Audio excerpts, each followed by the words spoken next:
유엔 보건기구를 WHO라 그럽니다.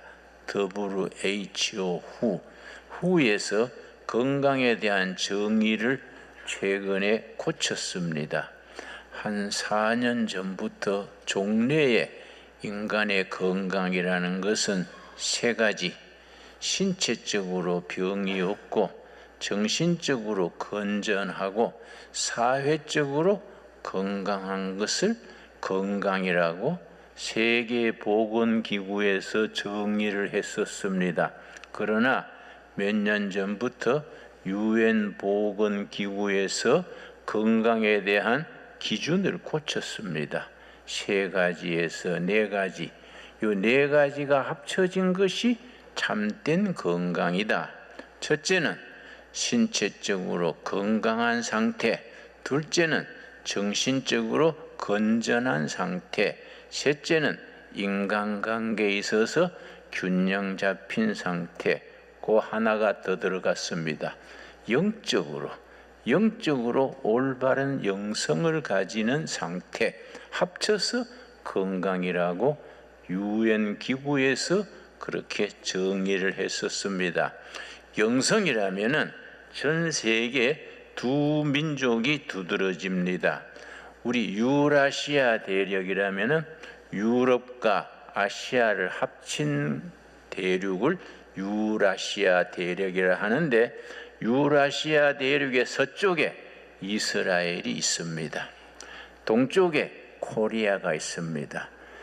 서쪽에 있는 이스라엘과 동쪽 끝에 있는 코리아가 인류 영성의 기본적인 기초를 세워줍니다. 그런데 이스라엘의 영성은 구약적인 영성, 율법적인 영성입니다.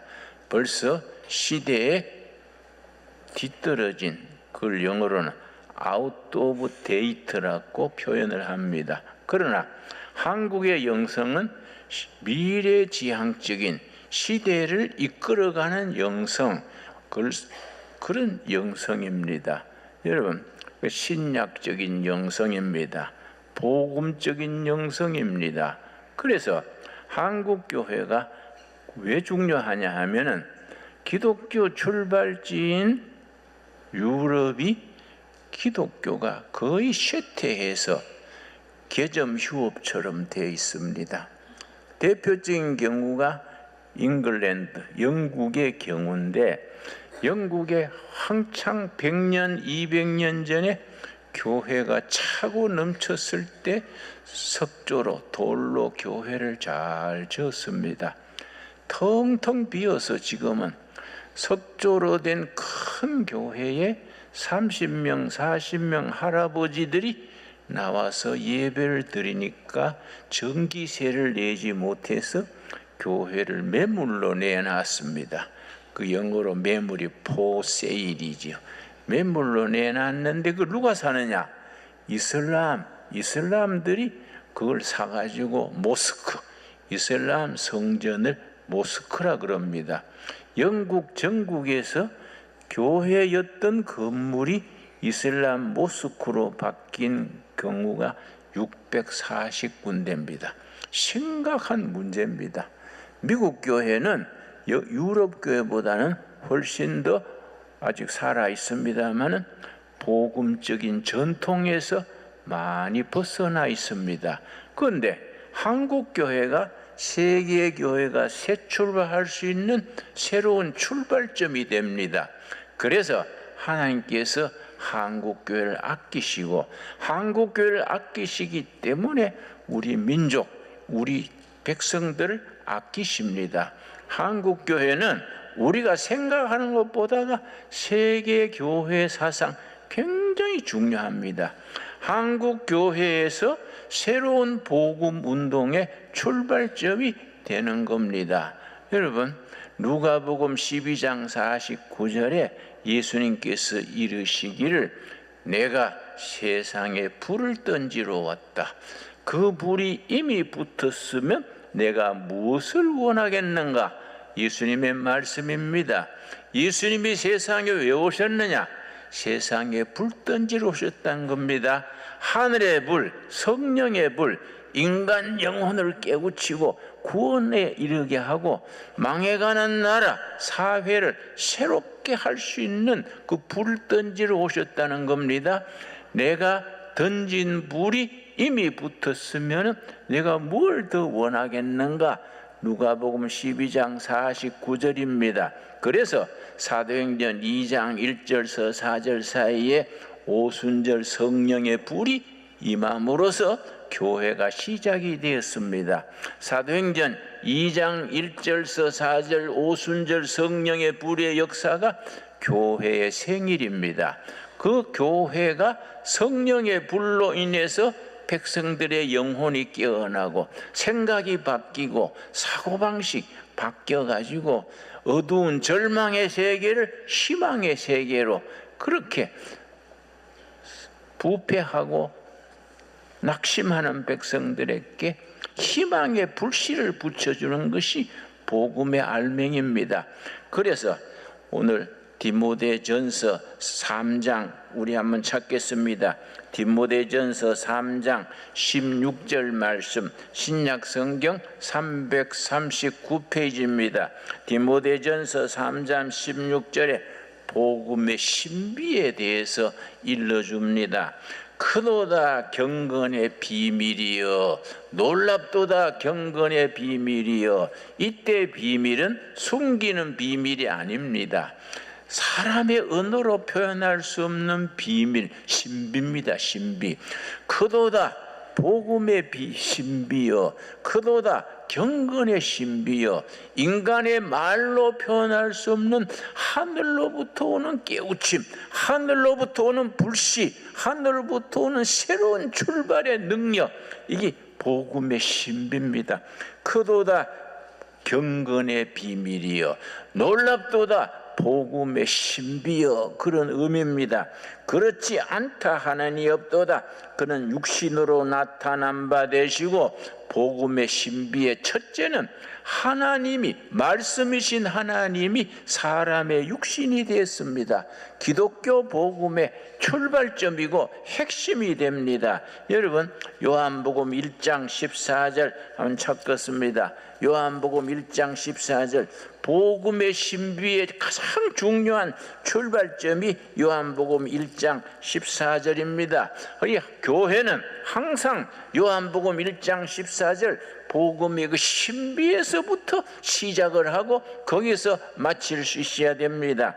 1장 14절 말씀이 육신이 되어 요한복음 1장 1절에 태초에 말씀이 계시는데 그 말씀이 곧 하나님이라고 일러주셨습니다. 하나님이신 말씀이 사람의 육신이 되었습니다. 일컬어 인카네이션, 성육신, 인카네이션입니다. 신학의 가장 중요한 본질이고 출발점이고 종점입니다. 진리 대신 하나님의 말씀이 사람의 육신이 되어서 우리 가운데 거하심에, 여러분 우리 가운데 거하심에 거기에 줄을 칩시다. 우리 가운데 거하심에 굉장히 중요한 단어입니다. 우리 가운데, 우리 심령 가운데, 그게 아닙니다. 교회 가운데가 아닙니다. 하나님이신 말씀이 사람이 돼가지고 우리 가운데 거하셨다는 것은 삶의 현장 한가운데 오셨다는 얘기입니다. 가정의 부부 사이에, 일터의 공장의 일터에, 또 이 데모하는 그 시장 바닥에, 장사하는 밑바닥에 예수님이 오셨습니다. 하나님이신 말씀이 우리 가운데 오셔서 함께 거하시는 겁니다. 이게 우리가 믿는 하나님이십니다. 법당에 부처님 모시고 절하는 그 대접받는 하나님은 성경에는 없습니다. 우리 하나님은 사람의 육신이 돼가지고 우리 살아가는 삶의 현장 한가운데 오셨습니다. 말 많고 찌그덕하는 가정 한가운데, 일터 한가운데, 우리 시장 바닥에 말씀이 육신이 되어 오셨습니다. 그래서 뭐라 그랬습니까? 요한복음 1장 14절 우리 한번 같이 읽겠습니다. 말씀이 육신이 되어 우리 가운데 거하심에 우리가 그의 영광을 보니 아버지 독생자의 영광이요 은혜와 진리가 충만하더라. 이 땅에 오신 하나님 예수 그리스도가 우리 동네 한가운데 집을 짓고 사시는데 예수님이 사시는 집을 보니까 은혜와 진리가 충만하더라 했습니다. 은혜 충만, 진리 충만 합쳐서 성령 충만입니다. 한 가정에 아버지와 어머니가 있습니다. 아버지는 진리 쪽, 어머니는 은혜 쪽 합쳐서 건강한 가정, 건강한 부모가 됩니다. 은혜와 진리가 합쳐져서 성령 충만한 교회, 그런 살아있는 교회가 됩니다. 거기에 이 땅에 오신 하나님이신 그리스도께서 우리 삶의 현장 한가운데 계시면서 모든 문제를 주관하십니다. 우리가 주님께서 우리들의 기도를 들어 응답하시는 복음의 신비입니다. 요한복음 14장 13절 읽겠습니다. 요한복음 14장 13절 말씀에 우리 주인 되시는 예수님은 어떤 예수님이시냐? 날마다 우리와 인격적인 관계를 가지시고 우리 기도를 들어 응답하시는 너무나 자상하신 우리 주님이십니다. 여러분, 요한복음 1장 14장 13절 말씀, 너희가 내 이름으로 무엇을 구하든지 이 땅을 오신 하나님 예수 그리스도의 이름으로 너희가 무엇을 기도하든지 내가 행하리라. 여러분 아멘 하십니까? 우리 기도를 응답하시려고 기다리시는 우리 예수님이십니다. 내가 행하리니 이는 아버지로 하여금 아들로 말미암아 영광을 받으시게 하려 함이라. 여러분, 하나님께 영광 돌리기를 원하시지요? 뭐 집 팔아서 바치라는 게 아닙니다. 뭐 직장 그만두고 뭐 성도서로 나가라, 그것도 아닙니다. 너희 기도가 응답받으면은 하나님께 영광 돌린다. 너무나 소박하고 너무나 절실한 문제입니다. 여러분, 아인슈타인이라는 유명한 과학자 아시지요? 종교론이라는 책이 우리나라 말도 번역이 되어 있습니다. On my religion, 나의 종교관, 이런 번역이 되어 있습니다. 아인슈타인의 종교론에서 뭐라고 썼냐면, 나는 창조주 하나님을 믿는다. 우리와 같은 신앙이지요. 둘째로, 온 우주에 질서를 주신 하나님을 믿는다. God is order. 오더가 질서입니다. 주문 하나도 오더고 질서가 하나님 오더입니다. 우리 하나님은 온 우주에 질서를 주신 하나님을 믿는다. 그러나 세 번째부터 다릅니다. 그러나 나와 관계를 가지시는 인격적인 하나님, 내 기도를 들어주시고 내 아픔을 살펴주시고 내가 내 눈에 눈물을 닦아주시는 그 하나님을 나는 믿을 수 없다. 이 아인슈타인의 종교관입니다.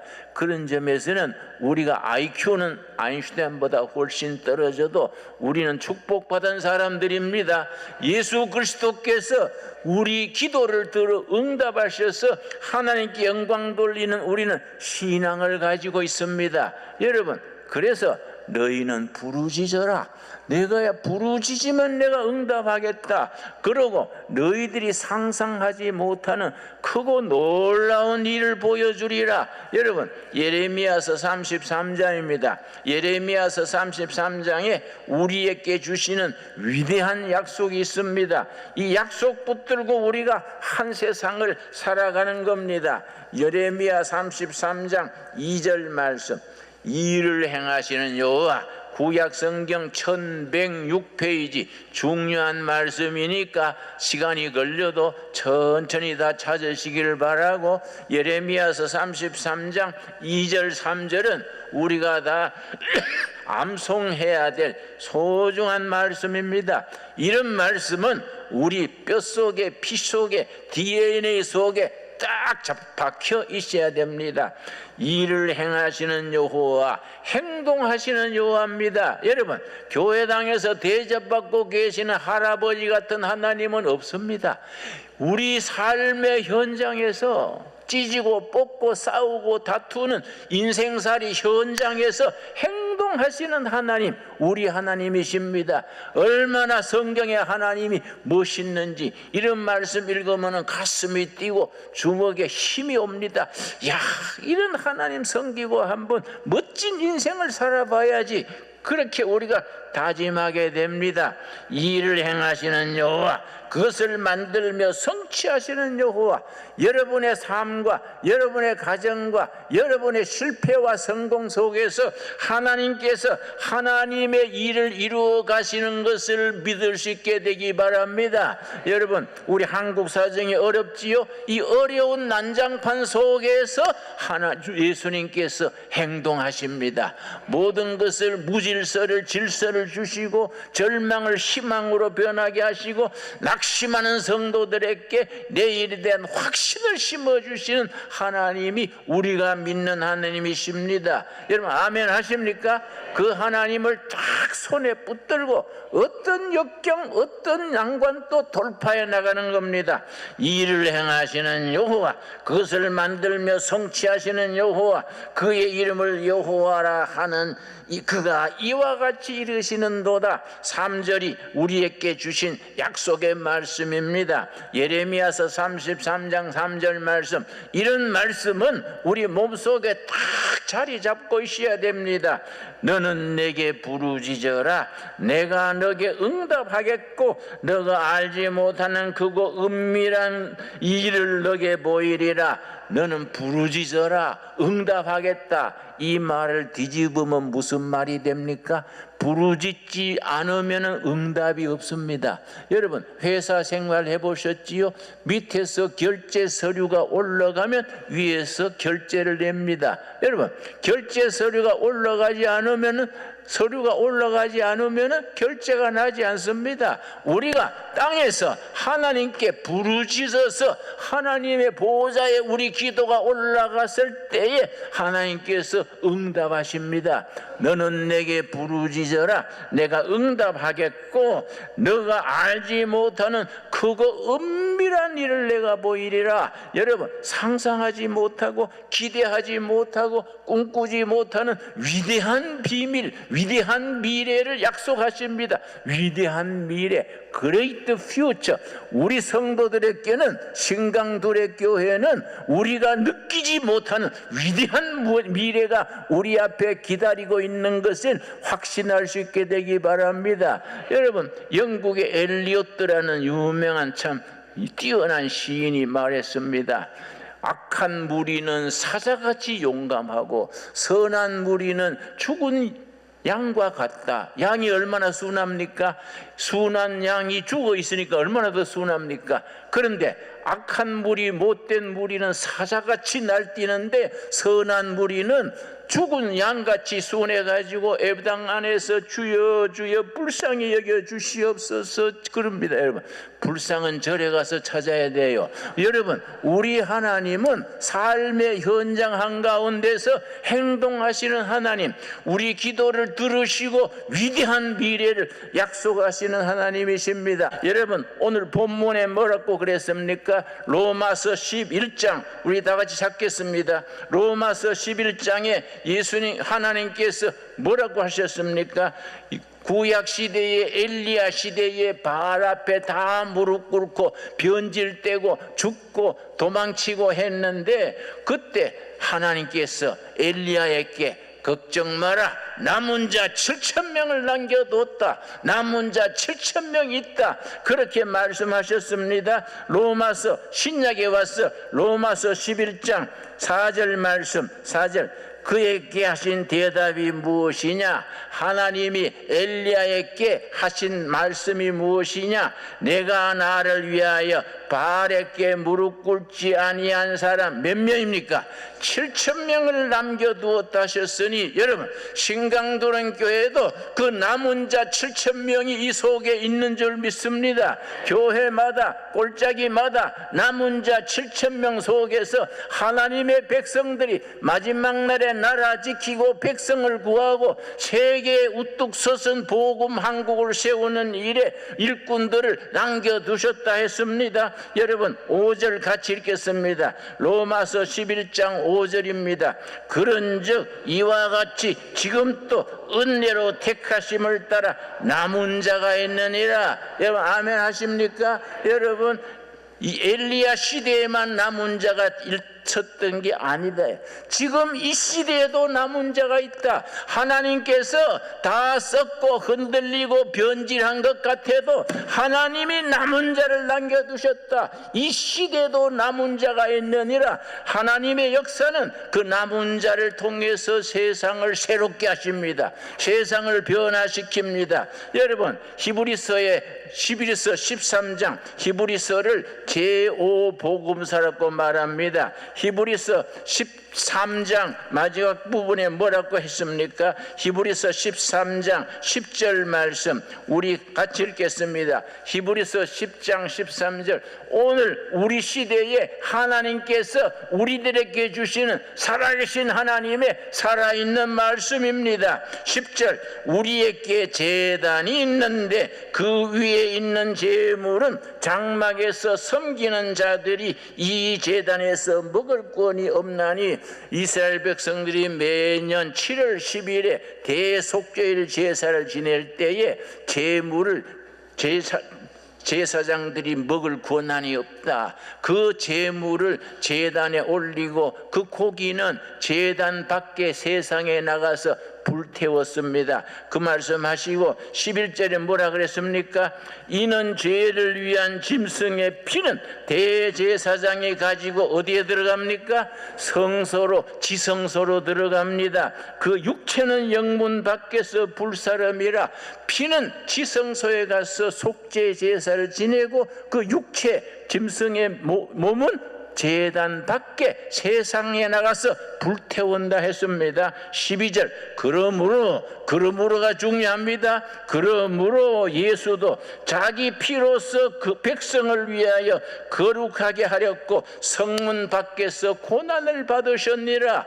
예수님께서도 지성소 안에서 편안하게 계시는 게 아니다. 제물처럼 세상 밖으로 나가서 십자가를 지고 고난을 당해서 생명의 역사, 구원의 역사를 이루지 않았느냐? 그러므로 우리가 뭡니까? 13절이 결론입니다. 13절이 히브리서의 결론이고 오늘 말씀의 결론입니다. 그런즉 예수님이 우리 위해서 세상 밖으로 나가서 죽으셨은즉 그런즉 우리도 그의 치욕을 짊어지고 예수님의 치욕이 뭡니까?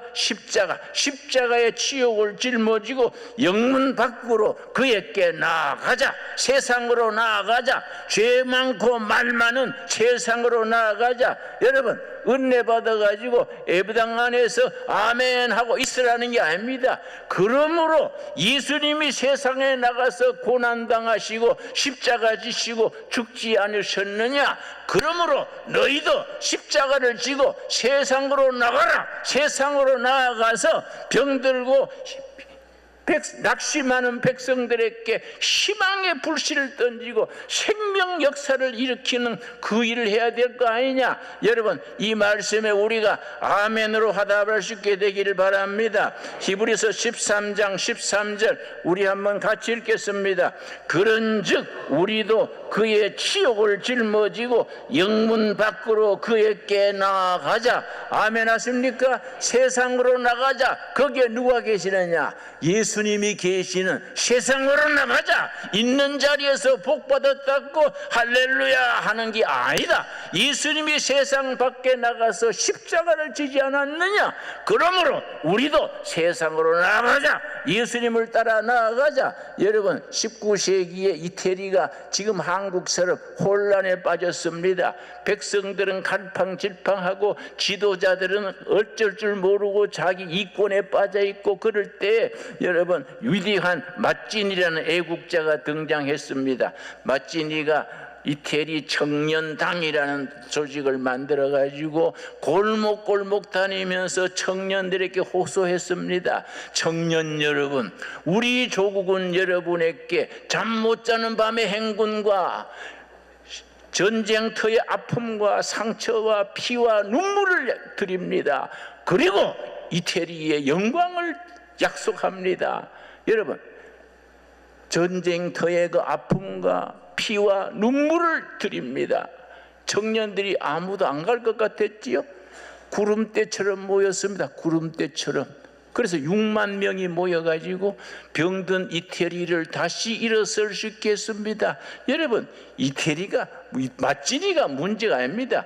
우리는 예수 그리스도가 앞장서서 세상에서 우리 위해서 기다리고 계십니다. 예수님의 십자가를 지고 우리도 예수님을 뒤따라서 세상으로 나가자, 나가자. 그 말씀에 우리가 아멘으로 응답할 수 있는 살아있는 신앙, 행동하는 신앙, 이 세상 안에서 열매 맺는 성도들로서 설 수 있게 되기 바랍니다.